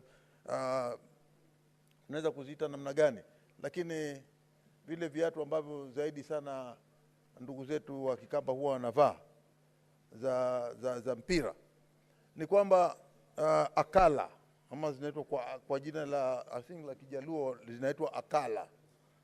Sasa ikiwa wanatembea na viatu kama hivyo, ni watu ambao hawana gumboots, kama alivyosema katika taarifa yake ndugu yetu katibu wa chama cha ODM ndugu yetu Sifuna, ni kwamba ikiwa hali kama hizi, hali tetesi kama hizi, hawa watu wana dalili za kwamba wanaweza kupata ugonjwa wakati wowote, ama wanapata magonjwa na alafu hawana njia za kwenda kuona kwa daktari, kwa sababu hata hii insurance inaitwa SHA ama SHI haifanyi kazi ama haitambuliwi. Bwana Spika, sisi wenyewe tukiangalia upande wetu wa huko nyumbani Kilifi, tutaona ya kwamba kuna jiji kubwa kama la Mtwapa, jiji kubwa kama la Malindi, jiji kubwa kama la Mariakani, Kaloleni na miji mingine kama Kilifi Town. Bwana Spika, kuna watu pia wamejitolea, na ingekuwa umuhimu zaidi zile serikali zetu za ugatuzi ziweze kuwaangalia hawa wanaofanya kazi ya kujitolea ama wanaofanya kazi katika jamii, ili waweze kuona watapata faida gani, ili wakiwa wanajua kabisa kwamba wanaangaliwa vilivyo kiafya wakati wote wakiwa ni wagonjwa. Hususan tunasema ya kwamba wao wanaweza kupewa vifaa vya kufanyia kazi, sio vile ambavyo wananunua wenyewe alafu wanajitolea. Miaka mingi iliyokwisha tunajua kuna kina mama walikuwa wanazalisha watu, wao walikuwa si madaktari kama Dr. Khadwale. Ndugu yetu Dr. Khadwale anaweza kutueleza kabisa ya kwamba katika miaka ile iliyokwisha tulikuwa na kina mama ambao walikuwa ni wale wanaitwa wakunga, wazalishaji wa kina mama. Si lazima watu waende hospitali, na walikuwa experts. Kulikuwa hakuna haja ya kukatwa, sijui unakatwa inaitwa cesarean, hakuna, lakini walikuwa wanazalisha, na si kila mama alikuwa anaweza kwenda hospitali kuzaa. Watu kama wale walikuwa wanaangaliwa na zile maeneo wanayoketi ya munisipa, walikuwa wanaangaliwa na wanalipwa. Kwa hiyo tunataka jukumu kama hilo pia liweze kutekelezwa kiukamilifu zaidi katika serikali zetu za ugatuzi. Mimi naunga hii statement ya katibu wetu wa ODM ndugu yetu Sifuna. Asante sana. Senator Mofaya. Honorable Speaker, for capturing my Honorable Speaker, I want to start from the onset by congratulating Senator Sifuna, because he has brought a very critical point in this arrangement. And I think, Honorable Speaker, because this matter might be referred to the Committee of Health, committee should make sure that this matter is replicated in all counties, because this is a very crucial aspect that has been initiated in our counties, Honorable Speaker, but counties have not been able to make sure that these people are endowed with resources that are required to make sure that they work efficiently, they work effectively, and in a very good environment, Honorable Speaker. This is a brilliant idea, because these are the people who are down to the earth, and they are reaching to every patient at home. But I think the counties must move with speed and make sure that they equip this team so that maybe they can be able to realize the aim of having this team on the ground. So, Honorable Speaker, I think because this matter might respond to the Committee of Health, the committee should move with speed and make sure that this matter is investigated across the country, so that we can have all those the CSVs being equipped, being given the necessary equipment to make sure that they realize their goals as a team. Thank you, Honorable Speaker. I support. Senator Onyonka Richard. Thank you, Mr. Speaker. My words will be very, very short, because I know we've run short of time. I just wanted to reiterate what my colleagues have said, Mr. Speaker. And sometimes these are the contradictions in our country, that when you look at and evaluate what we're doing, that which that is significant and that is substantive, that needs to be done quickly to support our poor people, make sure that the health services improve and they succeed, then we don't pay the service providers. But the money that is supposed to be given to these service providers, you find goes into something which now is producing a lot of noise, which now has produced a lot of questions, which now the Auditor General has already pronounced themselves that we are having 46 billion shillings where we are buying treasury bills. And yet the money for the community health workers, which is about 6 billion shillings, could easily have come out of that. And that is the point, Mr. Speaker, I would like to emphasize. Can we start looking at the prioritization of the issues which are affecting our people and begin to spend money there? Right now, our people don't want houses. They want medicines, water, and food. Let us concentrate on agriculture. Let us concentrate on provision of water and health services, Mr. Speaker. Thank you. Senator Cherargei Samson. Mr. Speaker, you need to protect me from the majority whip. Mr. Speaker, I want to just comment on two statements. One is on the issue of Kenya Railways. Mr. Speaker, it is very tragic and sad that the Kenya Railways has so many properties in prime places in this country, especially major towns including Nairobi, including Eldoret, Kisumu, Mombasa. When you go to every part of this country, Mr. Speaker, where the railway line did pass, Mr. Speaker, it has huge potential, Mr. Speaker. It is sad that the current management led by Managing Director of Kenya Railways are running Kenya Railways like their own shop, Mr. Speaker, where they are leasing and selling properties of Kenya Railways, Mr. Speaker. In fact, Mr. Speaker, railways should be able to finance themselves and even extend the railway line from Kedong through Bomet to Kisumu onward to Tanzania, Mr. Speaker. Even to maintain this railway from here to Eldoret, to Malaba, and into Uganda, Mr. Speaker. Because the Kenya Railway has the huge potential, Mr. Speaker. The current Managing Director and management of Kenya Railways must be called to order, Mr. Speaker. And in fact, the EACC should be on this, Mr. Speaker. Because some of us are aware that the Managing Director and the management have been selling properties that belong to Kenya Railways. And the worst thing, Mr. Speaker, is that they have been evicting people who have leases. Why would you give somebody lease and then evict them? What is the justification, Mr. Speaker? For the last many years, the turnover of Kenya Railways, Mr. Speaker, in terms of sales has approached 10 billion. But if you ask the MD and management of Kenya Railways, they cannot tell you, Mr. Speaker. The Kenya Railways, even here in Nairobi, if the Kenya Railways was being properly run, we should have a metro system within Nairobi City County, Mr. Speaker, to alleviate the gridlock and the jam that we face, Mr. Speaker, so that Kenyans don't need to pay for expressway to somebody we don't know in Moja, that we don't know even how much expressway is collecting per day, Mr. Speaker. Can you believe in this country, somebody is collecting our money and we don't know how much it is, Mr. Speaker? Therefore, Kenya Railways, Mr. Speaker, must be called to order. The Managing Director should be suspended. The EACC, Mr. Speaker, should take Kenya Railways is now a crime scene. It is a crime scene, Mr. Speaker. And I want to challenge the new EACC. Instead of arresting traffic officers who are collecting 250 shillings, they should be going for this big fish. They should be going for this mbota, Mr. Speaker, of this country, Mr. Speaker. Why would we borrow more money for SGR, yet Kenya Railways turnaround can be done for the benefit of this country, Mr. Speaker?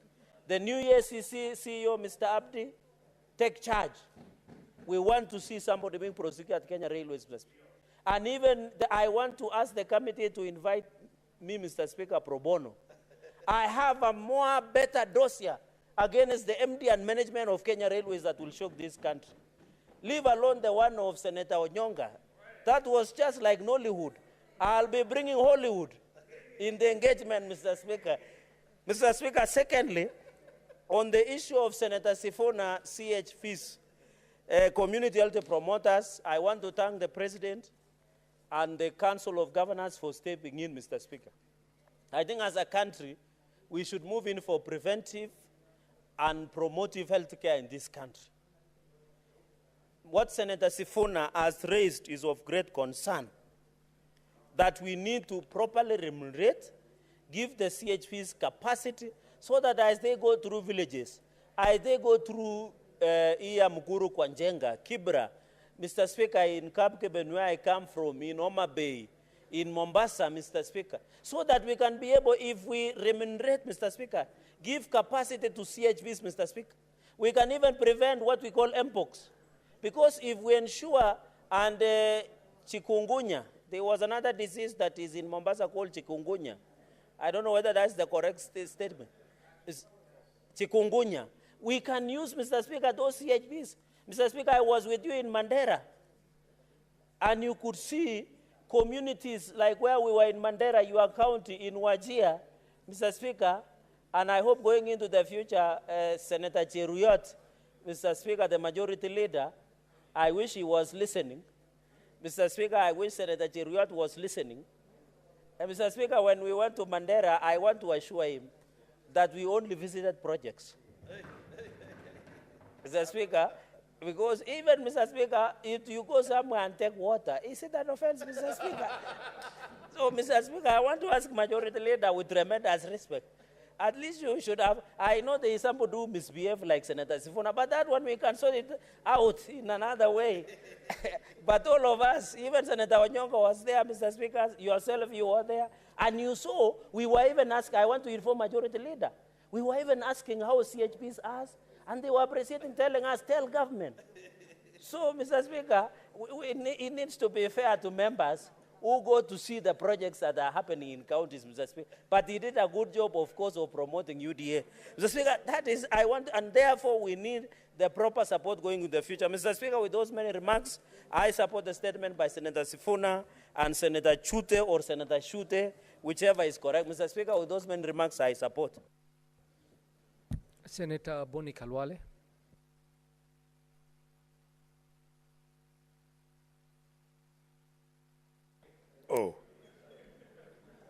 Thank you. Mr. Speaker, I thank you for this opportunity, but allow me to complain on behalf of the two delegations of students who've been in the gallery and you have not acknowledged them. Mr. Speaker, I think it is discrimination against those schools. Mr. Speaker, I want to compliment the Senator of Nairobi for the way you have demonstrated a serious understanding of a serious medical problem like the one we have in Nairobi and by extension in all the 47 counties of Kenya. My contribution is that the country is starting to wake up to basic needs of Kenyans. Health is a basic need, and it's just not enough when we address the issue of health, Mr. Speaker, to be viewing it through the spectacles of the doctors, the nurses, the professors, and the infrastructure. It is the primary health care that is the game changer in good health. Mr. Speaker, I therefore suggest that we develop a formal national program for community health promoters that will include, amongst other things, some form of training. Health promoters must be given basic training in areas like, Mr. Speaker, first aid, because more often than not, these people are the first line of defense as far as taking care of our patients is concerned. They should be trained, Mr. Speaker, on interpretation of the various results that they get. For example, when they do a blood pressure test, they do a blood sugar test, they should know so as to know how to respond appropriately. Mr. Speaker, it must also be understood, and the leader of minority tried to scratch on it, but let me just emphasize how important it is. It must be understood that majority of the women in Kenya, pregnant, are midwifed not by nurses, not by doctors, but by traditional birth attendants. And therefore, if a stipend is being given to community health promoters, all traditional birth attendants in all Kenyan communities must also be given that stipend. Finally, on that point, Mr. Speaker, it's a shame that we are talking about a stipend of 2,500 from the national government and 2,500 from the county government. What can you buy with 5,000 shillings? I mean, we are laughing at these professionals who are doing a very good job. This is money which sometimes when I pass through supermarkets, I see some people in Nairobi shopping for their dogs. The food they buy is more than what we pay our community health promoters.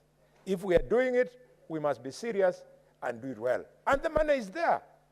The money you see people flashing around in church harambes, the money you see people hiring choppers to some funny functions in this country is the money that is supposed to give this kind of service, Mr. Speaker. And we shall not stop in calling out these corrupt characters who, after feeding on the proceeds of corruption, they show off and vomit on our shoes and vomit on the feet of our children who have no shoes when they are going to school. Mr. Speaker, I would like to end by commending the Senator Onyonga for the issue you have raised in Marani sub-county about licensing in mining. This problem is serious. It is in Nyatige, Makarda. It is in Ikolomani, Isulu, Lirembe, Malinya, Shikoye, Masienze. Mr. Speaker, it is in Shinyalu, Imwiriza, Liranda. It is in Lurambi, Mr. Speaker, in Rosterman. It is across, yes. Yes, you are right, Senator Faki. This is a cross-cutting issue which we must address. And gold mining and mining in general, it is so profitable that even when they do it at great risk, our children still go down there. We have to pay proper attention and support the mining industry. Today, as I speak, we are burying Chui in Shtori village, who perished last week in a gold mining danger after the walls caved in. Mr. Speaker, day after tomorrow, I'll be running to Kakamega to go and bury yet another youth. Not that we love Finrals, but because if we don't stand with them, then what kind of people are we that people voted for when we don't stand with them during a time of need? And Mr. Speaker, talking about support to gold mining, I want to remind government over and over again that if you want to talk business with Kakamega County, come and talk about gold mining. Come and talk about sugarcane farming. If you are unable to talk about those two in Kakamega, we are sorry, we don't want to do any business with you. And this is why the people of Kakamega and the sober leaders, and for the first time I want to congratulate the governor of Kakamega. He has gotten it right on the issue of sugarcane farming. Mr. Speaker, we worked so hard to get it right until His Excellency the President 2 weeks ago came and paid our farmers bonus. And now, when things were just upright, another character called a receiver manager, in collaboration with corrupt fellows in Kenya Commercial Bank, they then tell Mr. Rai of West Kenya to come and interfere with the smooth running of Mia Sugar Company by Sarbi. Mr. Speaker, this cannot be allowed. Sarbi has a valid lease agreement with Mumias Sugar Company, And there's only one Mumias Sugar Company in the world. There is no Mumias Sugar Company A or Mumias Sugar Company B. So if Sarbi has Mumias Sugar Company, he should be the only one milling, he should be the only one, Mr. Speaker, managing the ethanol plant. He should be the only one, Mr. Speaker, managing the Ecogen plant. An attempt to bring in the Cogen brand. Mr. Speaker, an attempt to bring in Mr. Rai of West Kenya is going to bring to a standstill the operations in Mumias. We will not allow. It will not be the first time that our leader will be having his limb broken in Mumias. We will do it another time. Honorable Benjamin Washiali, his hand was fractured because of Mumias Sugar Company. And on the same day, Mr. Speaker, my head was cut on the left side, if you look now, in Mumias Sugar Company, and I bled because we believe sugarcane farming is the lifeline of our people. I am warning the young politicians who are given, Salasia is doing a fantastic job about this job. He's on the same stand like me and the governor. I want to warn the young politicians from Kakamega who are being influenced to go and support the conmanship from West Kenya. Mumias Sugar Company will be run by Sarbi and not anybody else until you cancel the agreement. Majority Whip, would you like to be informed by Senator Omtata? Yes, I would like him to inform me. In fact, he's a presidential candidate. He's the right person. Senator the first Omtata. presidential candidate to inform me in my life. Where is this parliament located? What kind of question is that? You don't mention the obvious. I would like to inform the Honorable Halwale, who may have forgotten, after the Kakamega incident, when the thugs were after you, I gave you refuge. I gave you the documentation with which you silenced them. Thank you, Mr. Speaker. Mr. Speaker, indeed, this is a great man. I had been cornered. I had been cornered with one of the people who were responsible for the collapse of Mumias. And if it had not been for the industry of the Senator of Busia, I would have been found liable for slander. So he gave me facts with which I faced the courts, and I want to thank the Senator of Kisumu. Oh, he's not in today. There's Professor Tom Ogienda. After he looked at my case, he was representing the guy who had sued me. Professor Ogienda then told the guy who was pursuing me that you have no chance with this kind of facts. Professor, you are a very good lawyer. Very few lawyers can tell their clients the truth. Majority Mr. Whip, Speaker, I conclude. Would you like to be informed by Senator Cherargei? Yes. Senator Cherargei? Mr. Speaker, I would like to inform Senator Kalwale, my neighbor, that also when you go to Kibos Sugar Factory, there is a plant for methanol and ethanol generation, but it has not been operational because of challenges and political interference. Would it be in order to request him to bring an inquiry with a possible chairman of Agriculture, Senator Wakoli, so that because me, Senator Kalwale, Senator Aaron, and Senator Wakoli, and Senator Sifuna, we come from sugar cane growing areas, so that we resolve.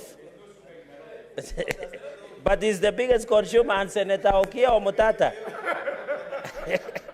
But Mr. Speaker, but they are the biggest consumers of sugar. So he has a direct, and he has a farm in Bungoma that is a sugarcane farmer, a small-time sugarcane farmer.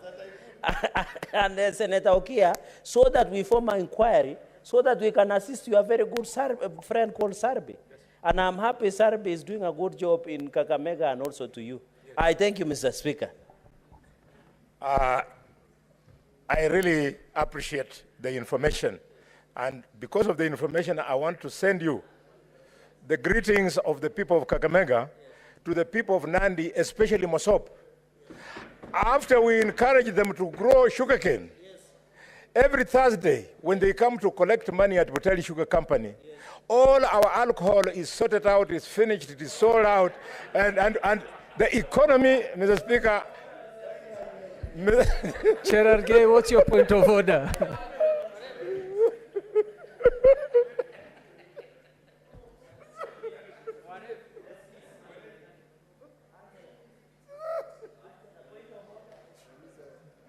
Mr. Speaker. Can you give Cherargei the mic? What's your point of order, Cherargei? Give him the mic.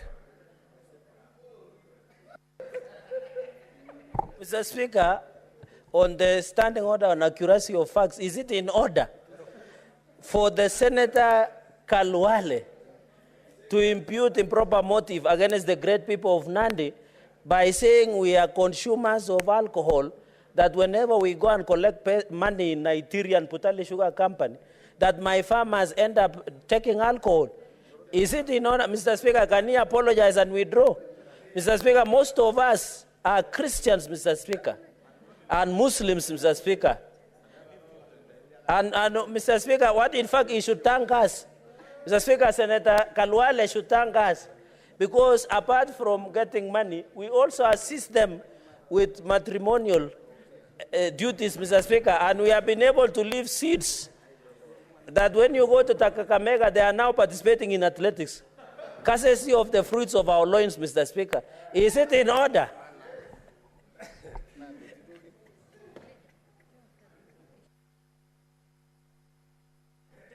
Mr. Speaker, I don't know why the Senator of Nandi was running ahead of me. I just said, because of the way they promote our economy, you go and greet them. And I'd only singled out one. Allow me to also say that it has also resulted in an increased number of our women getting married in Mosop, which is a good thing because you pay dowry. As to whether you are good at the nuptial responsibilities, that is an agreement between a man and wife, I have no idea. I therefore, Mr. Speaker, want to thank the House for allowing me this afternoon to make this point very clear. It is not a joke.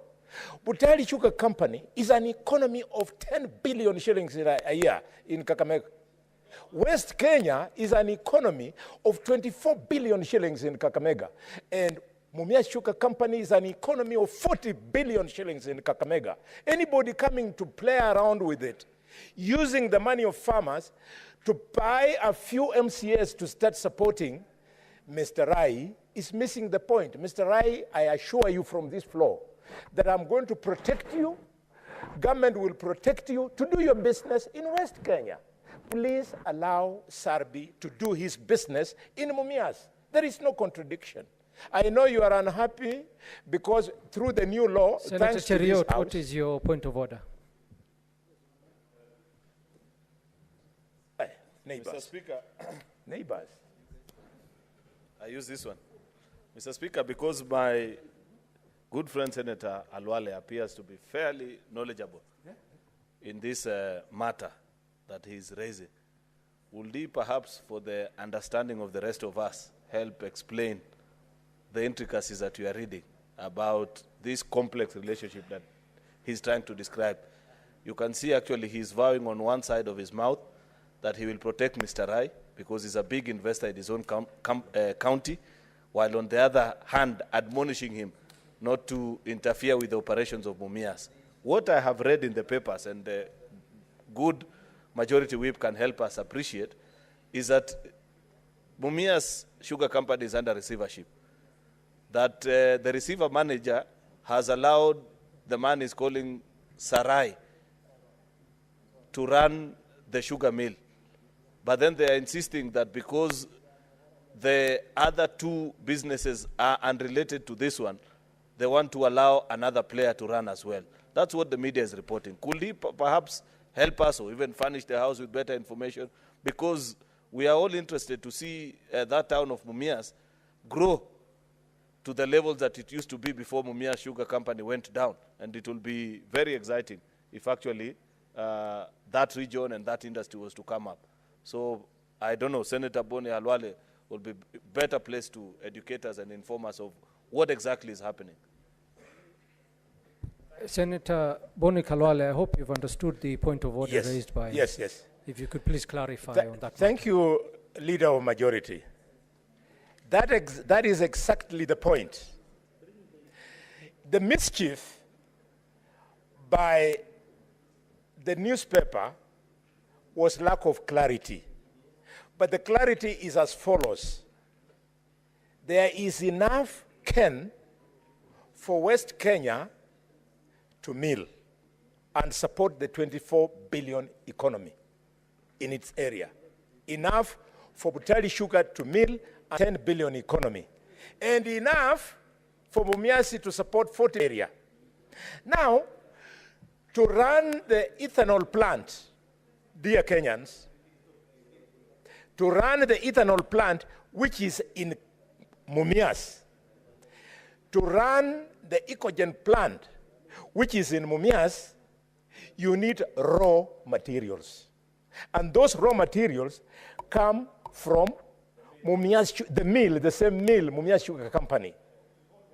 Mr. Speaker, the ethanol plant, why we want Rai of West Kenya to keep off, is that the ethanol plant is in the same compound and in the same machine of Mumias Sugar Mills. The power generating plant similarly is in the same. The gate is one, the compound is one, the complex that produces these three things is one. So it is an administrative nightmare for the receiver manager to imagine that you can bring in two warring companies who are actually brothers to then have an opportunity to kill each other. We don't want to see Indians killing each other over our machine. We want to see Indians working over our machine. And Mr. Speaker, sir, this point is very important. It is not a question of impulse. It's a question that has been subjected to a decision of the High Court. The High Court has found that Rai has no entry point into Mumias Sugar Company because he had claimed that earlier on he had bought the ethanol and Ecogen plant. So when challenged in court to demonstrate that he bought, the only thing he could show was an agreement. Now, when challenged further, because an agreement can be drafted including on computers and River Road, when challenged to support that agreement with the actual payments that he made, he said he paid the money from Dubai and no evidence of bank transactions, and therefore the court ruled that Rai has no demonstrable interest in that company and therefore ordered that Sarbi of Mumias Sugar Company to now proceed unhindered. So the only thing remaining is for this House to raise its voice, is for the national government to raise its voice so that there is peace in Kakamega. Mr. Speaker, since this problem started around 10 days ago, we have had 4 demonstrations by farmers who are pushing what I'm saying, and one occasion by MCAs who were carrying twigs, but they were chased away like dogs. I don't think they will try again. So,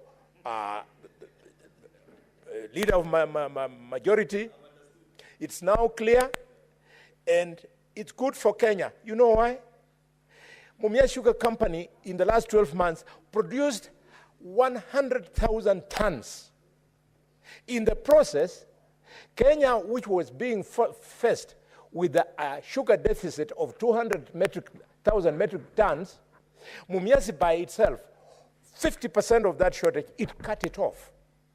And therefore, Mr. Speaker, the other factories then contributed to the extent that we have not imported sugar this time. So it is not something you can interfere with. And what's more, West Kenya Sugar, Mumias Sugar Company, on Thursday, pays 194 million shillings to our farmers per week, every Thursday. You want me to keep quiet so that people who receive 194 million shillings in Kakamega can be shortchanged due to the greed of Sarbi, of Rai? We know Rai. Rai sneaked into Webuye Sugar Company, and Wakoli is here. Not Mumias Sugar. He sneaked into Pan Paper and cheated that he would revive Pan Paper. Today there is no Pan Paper. It is now being used. It was used shamefully last year for the fake fertilizer as storage. That is how Rai wants to do his business. The same Rai is the one who led to the collapse of the timber industry. You all remember, people of Uasin Gishu, the Rai Ply fiasco. We can't allow business people of this type. Mr. Speaker, it's starting to look good. The president appears to understand sugarcane farming. We will keep on giving him information like I'm doing now for him to continue making decisions with clarity, because it is after I fed him with this kind of accurate information that he came up with the statement of Mambo Matatu. Yes, we were with you on that rally. And after he said Mambo Matatu, the same Rai quickly ran out of court, and this is how the sugar factory has become profitable. Thank you very much. Thank you, Mr. President. Receive the greetings of the people of Kakamega. There's like a small boy. Mr. President, there is a young man in Kakamega who you allowed the privilege to be a minister despite his limitations. He is the one who is being used to cause confusion by Rai. Rai, please, Rashid is not our leader. Rashid Mohammed cannot be our leader. Rashid has no competence to lead Dr. Boni Khalwale. No. If farmers have a choice, they know who to ask. You cannot kill our industry. You are killing us. You are killing our women. You are killing our children. Mr. Speaker, sir.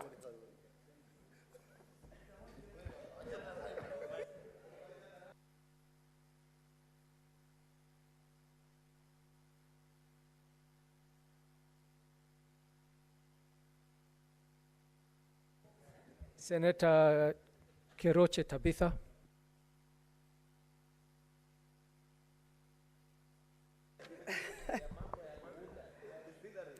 Thank you, Mr. Speaker, sir, for giving me this as opportunity.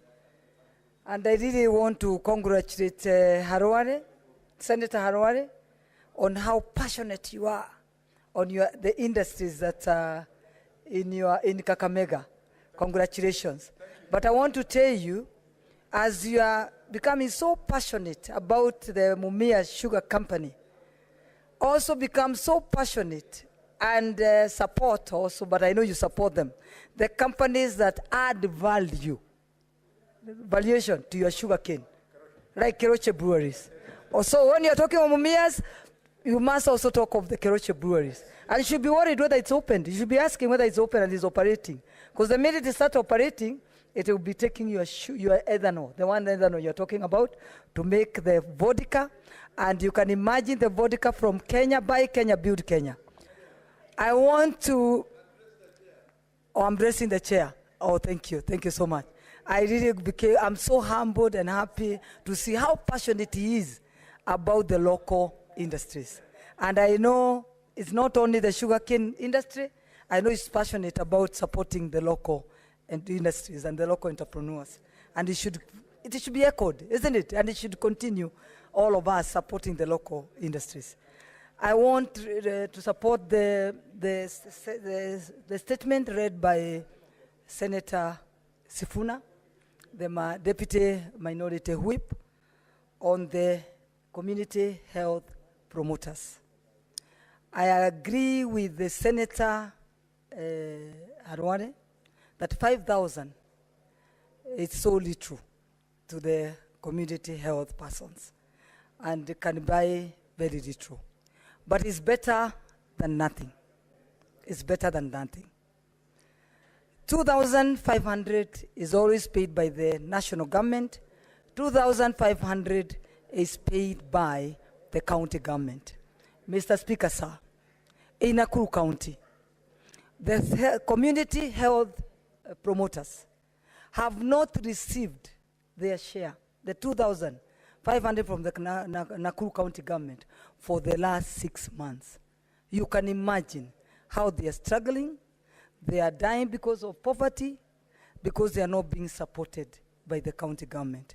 I really, as there's somebody who said, I think it's Senator Kajwang, the way the Committee for Health have done a good job. I've seen them fight also when we were crying for the War Memorial Hospital to be reopened. I know the Committee for Health were in the forefront to ensure that that hospital was opened. And I want really to thank the senators who supported that with the Committee of Health, because that hospital now is opened.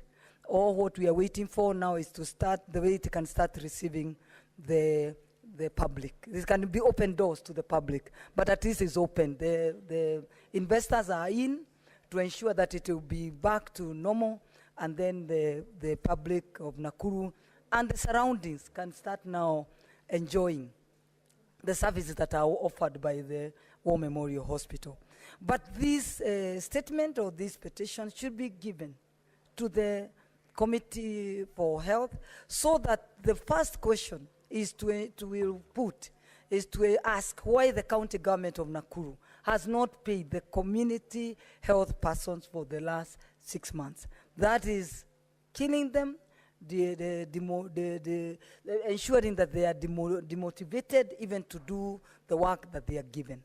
And I know, I've been talking to them, they keep on begging even money even to buy little things for their family because they cannot afford. So Harwari was talking of 5,000. Our Nakuru County community health promoters have been receiving only the 2,500 from the national government, and I think it's a shame, because they are supposed to get the other 2,500 from the county government. So that will be one of the questions that we'll be asking the committee, to ensure that they call the county, our governor, to come here and to respond to them and to ask her why our community health promoters have not been paid for the last 6 months. That is killing them when they are still alive.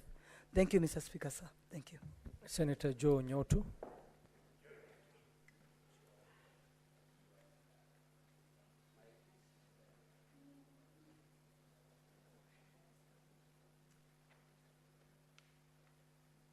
Thank you, Mr. Speaker.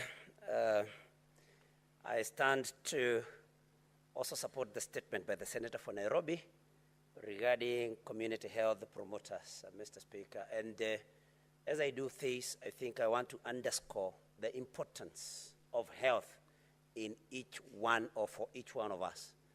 Mr. Speaker, we can live without education. But, Mr. Speaker, we cannot live without good health.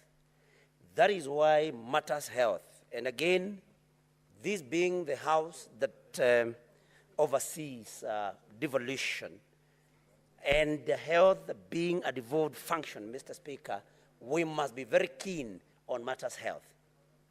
Mr. Speaker, these community health promoters are the people that reach our constituents in the farthest of our counties, Mr. Speaker. They are the people that teach our communities about health. They are the people that check on the nutrition of our people. They are the people, Mr. Speaker, that provide provide the basic health education, Mr. Speaker, to our people.